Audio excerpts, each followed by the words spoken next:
नमस्कार प्यारे साथियों, स्वागत है एक और सेशन में। दोस्तों आज के सेशन में बात करेंगे पीटीटी एग्जाम 2025। कॉलेज तो मिल गई है, लेकिन साथियों विद्यार्थियों को कॉलेज है जो कि दूर मिली है, तो हमें किस तरह से कॉलेज को नजदीक लाना है इसके बारे में जानेंगे।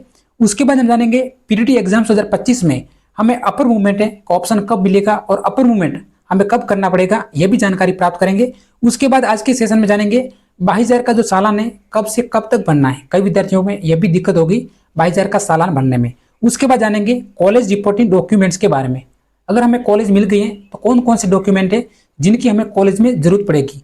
उसके बाद जानेंगे सेकंड लिस्ट के बारे में कि पीटीटी एग्जाम्स की जो सेकंड लिस्ट है वो साथियों कब आएगी। तो संपूर्ण जानकारी आज की वीडियो में मिलने वाली है। इस वीडियो पर अंत तक बने रहना। और जो भी नए विद्यार्थी हैं अगर पहली बार जुड़े तो क्लास को लाइक और सब्सक्राइब जरूर कर देना, क्योंकि हर अपडेट इस चैनल पर आपको मिलती है।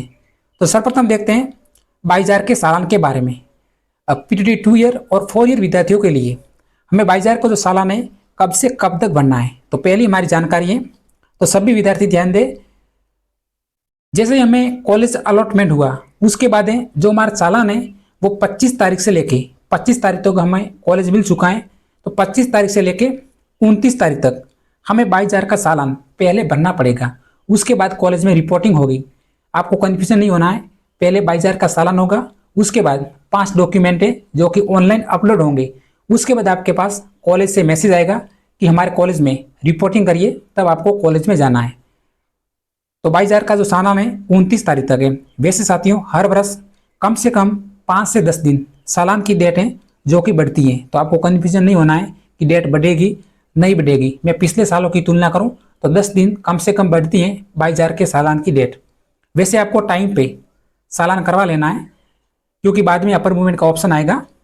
देखिए अब हम बात करेंगे अपर मूवमेंट के बारे में। कई विद्यार्थियों के जो कॉलेज से दूर मिली है, अब उनको अपर मूवमेंट से नज़दीक लाना है। तो इसके बारे में आपको विस्तार से समझाऊंगा और आपका जो डाउट है वो भी दूर हो जाएगा। मान लीजिए ये एक विद्यार्थी है जिनको जो कॉलेज है 8वीं कॉलेज मिल गई। थोड़ी देर के लिए मानना है जब इस विद्यार्थी को 8वीं कॉलेज मिली तो अपर मूवमेंट का मतलब होता है कि जो 8वीं कॉलेज है इसके ऊपर वाली कॉलेज मिलेगी, न कि ऑल राजस्थान में कई और। तो एक तो डाउट आपका दूर हो गया। जो भी इसको 8वीं कॉलेज मिली है इसके ऊपर की कॉलेज अपर मूवमेंट में मिलेगी। अब आपके मन में डाउट है कि अपर मूवमेंट का ऑप्शन कब आएगा। तो देखिए 29 तारीख तक तो काउंसलिंग प्रोसेस है, तो 29 तारीख तक तो अपर मूवमेंट का ऑप्शन बिल्कुल आपको नहीं मिलेगा। और उसके बाद 5 दिन से 7 दिन और भी डेट आगे बढ़ सकती है 22,000 के सालान की। तो इन जो प्रोसेस होता है उसके बाद अपर मूवमेंट का ऑप्शन आएगा। फिर आपको अपर मूवमेंट में अपने नज़दीकी ई मित्र से जाके केवल एक क्लिक करना है, वो ई मित्र वाला कर देगा। उसके बाद जानेंगे विद्यार्थियों के मन में ये भी डाउट है कि सर हमें अपर मूवमेंट में मान लीजिए हमें 22,000 का सालान पहले भर दूं और बाद में अपर मूवमेंट में दोबारा क्या मुझे सालान भरना पड़ेगा। तो ऐसा बिल्कुल नहीं है। अगर आप अपर मूवमेंट से पहले कॉलेज रिपोर्टिंग के समय सभी को 22,000 का सालान भरना है। सभी को जिन्होंने अपर मूवमेंट कराएंगे वो भी पहले 22,000 का सालान अवश्य भरें, क्योंकि अपर मूवमेंट बाद में होगा 22,000 सालान भरने के बाद। अगर आप 22,000 का सालान नहीं भरते हैं तो कई कॉलेज वाले ऐसे भी होते हैं जो प्रथम लिस्ट में कॉलेज निरस्त भी कर देते हैं। ऐसा कई कॉलेज में होता है। तो वैसे आपको कोई भी दिक्कत नहीं है, 22,000 का सालान भरने के बाद में अपर मूवमेंट होगा। उसके बाद हम जानेंगे थोड़ी सी जानकारी है, ये भी 2 ईयर के विद्यार्थी की जो पीडीएफ है। अब हम जान लेते हैं रिजल्ट के बारे में। आपको किस तरह से अपनी मार्कशीटें जो कि ऑनलाइन अपलोड करनी है, ध्यान से बनना, थोड़ी सी गलती मत करना, क्योंकि जो भी ये 7 डॉक्यूमेंट्स हैं पहले 2 ईयर के बारे में जानेंगे। ये जो हमारे 7 डॉक्यूमेंट है ये डॉक्यूमेंट सर्वप्रथम कॉलेज में जाएंगी, जिसमें देखिए पीटीटी 2 ईयर में प्रथम डॉक्यूमेंट है वो हमारा है फर्स्ट ईयर की मार्कशीट। सेकंड डॉक्यूमेंट है वो है सेकंड ईयर की मार्कशीट, और थर्ड डॉक्यूमेंट है वो यूजी थर्ड ईयर की मार्कशीट। अब कई विद्यार्थियों के जो जैसे जेएनयू है उसका रिजल्ट अभी तक नहीं आया, तो कॉलेज से इन्फॉर्मेशन जरूर करना है, क्योंकि देखिए यहाँ से कॉलेज एड्रेस में आपको नंबर मिलेंगे तो तुरंत आपको कॉलेज में मैसेज करना है और ये बात बोलनी है कि सर हमारा रिजल्ट नहीं आया, तो बाद में सॉल्यूशन मिलेगा। उसके बाद है चौथा डॉक्यूमेंट है वो पीजी। अगर आपने पीजी कर रखी है यानी एमएससी एमए तो उसकी मार्कशीट अपलोड करनी पड़ेगी, क्योंकि ऑप्शन मिला है। उसके बाद ये 5वां ऑप्शन है हैंड राइटिंग सेल्फ फॉर्मेट है अपना, इसका मतलब है खुद का घोषणा पत्र। ये आपको टेलीग्राम पे मिल जाएगा। ये घोषणा पत्र एप्लीकेशन है जो आपको ऑनलाइन भरनी है, मतलब ऑफलाइन में किसी कागज पे लिखनी है और ऑनलाइन अपलोड करनी है। उसके बाद छठा ऑप्शन है अपनी खुद की फोटो है, और अंतिम है upload caste OBC NCL certificate.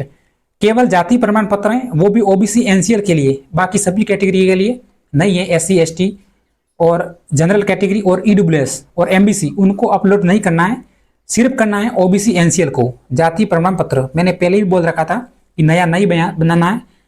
अगर आपके पास नया डॉक्यूमेंट नहीं है तो पुराना भी अपलोड कर देना, कोई दिक्कत नहीं है। उसके बाद आप अपलोड डॉक्यूमेंट्स पे क्लिक करना है और बाद में आपको ये इन्फॉर्मेशन कॉलेज में पहुंच जाएगी। उसके बाद आपसे कॉलेज से मैसेज आ जाएगा। मैसेज नहीं आए तो फिर आपको भी कॉल करना पड़ेगा। उसके बाद में आपको रिपोर्टिंग करनी है। ये था पीटीटी 2 ईयर के विद्यार्थियों के लिए। और पीटीटी 4 ईयर के विद्यार्थियों के लिए थोड़ा सा जान लीजिए, बाद में हम डॉक्यूमेंट्स के बारे में जानेंगे। वीडियो पर अंत तक बने रहना, बहुत शानदार इंफॉर्मेशन मिलेगी अंत में। तो पीटीटी 4 ईयर में आपको अपलोड 12वीं की मार्कशीट है, उसके बाद है घोषणा पत्र अपना खुद का है जो कि टेलीग्राम पे मिल जाएगा, एक एप्लीकेशन है। उसके बाद खुद की फोटो है और जाति प्रमाण पत्र है ओबीसी एनसीएल का।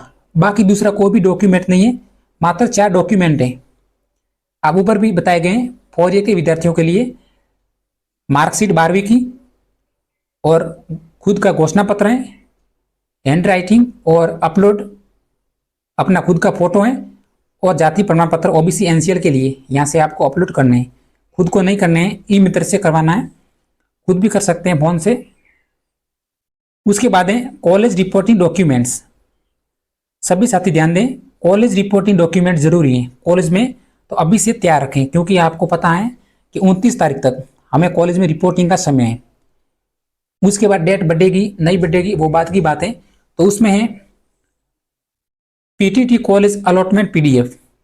ये आपको पीडीएफ है, जो भी आपका रिजल्ट आए उसको अपलोड करनी है, अपलोड नहीं करनी, ऑफलाइन है। ये कॉलेज में लेके जाना है।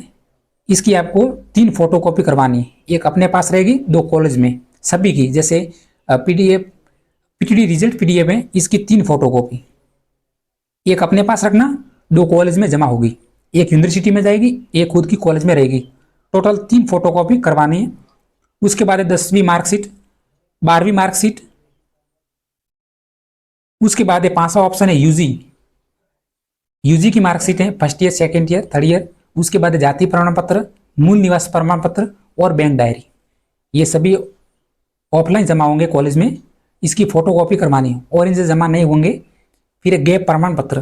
कई विद्यार्थी कन्फ्यूजन होंगे कि गैप प्रमाण पत्र क्या होता है। तो गैप प्रमाण पत्र साथियों, एक जो भी अपने फर्स्ट ईयर में, जैसे मान लीजिए आपने पिछले साल कोई भी गैप रखा है, आपको कॉलेज नहीं मिली, तो उसके बारे में एक प्रमाण पत्र है गैप प्रमाण पत्र, वो टेलीग्राम पे मिल जाएगा। एक पेज होता है, वो आपको भरना पड़ेगा। उसके बाद माइग्रेशन, टीसी जरूरी नहीं है, पीजी मार्कशीट यदि लागू हो वो भी साथ में लेके जाना है। उसके बाद है डॉक्यूमेंट्स में चालान रसीद, 5000 की रसीद, चालान 22000 की रसीद। देखिए 22000 की चालान रसीद तुरंत ही करनी पड़ेगी। उसके बाद रिपोर्टिंग होगी। अगर आपने 22000 का चालान नहीं भरा तो रिपोर्टिंग नहीं कर पाएंगे। आय प्रमाण पत्र और लिफाफे संबंधी संपूर्ण जानकारी टेलीग्राम पे मिल जाएगी। वैसे मैंने एक वीडियो अपलोड कर रखा है लिफाफे के बारे में, और स्टॉम्प पेपर के बारे में। देखिए उसके बाद है 2 से 4 फोटो और स्टॉम्प पेपर। स्टॉम्प पेपर एक घोषणा पत्र होता है, ये भी इसका पेज है जो कि एप्लीकेशन है, टेलीग्राम पे मिल जाएगी स्टॉम्प पेपर के बारे में। दूसरा वीडियो आपका डिस्क्रिप्शन में मिल जाएगा स्टॉम्प पेपर के बारे में। उसके बाद है अब है सेकंड लिस्ट के बारे में। तो पीटीटी एग्जाम्स की जो हमारी सेकंड लिस्ट है, जैसे 15 दिन बाद लगेगा समय, क्योंकि 19 जुलाई से कॉलेज रिपोर्टिंग का समय है और कॉलेज रिपोर्टिंग डेट 5 से 7 दिन बढ़ेगी। तो लगभग 15 दिन के बाद सेकंड लिस्ट हमारी आ जाएगी। 15 से मिनिमम कम से कम 15 दिन लगेंगे सेकंड लिस्ट में। उसके बाद और जानकारी के लिए टेलीग्राम ज्वाइन कर दीजिए। संपूर्ण जानकारी बताने की पूरी कोशिश की। फिर भी आपको कोई भी डाउट है, कोई भी प्रॉब्लम्स हैं, तो मुझे मैसेज कर देना, आपको वहाँ से रिप्लाई मिल जाएगा। तो आज के सेशन में इतना ही। अगर हमारी जानकारी आपको पसंद लगी हो तो साथियों लाइक और सब्सक्राइब करके जरूर जाना। इसी तरह मिलते हैं अगले सेशन में। जय हिंद।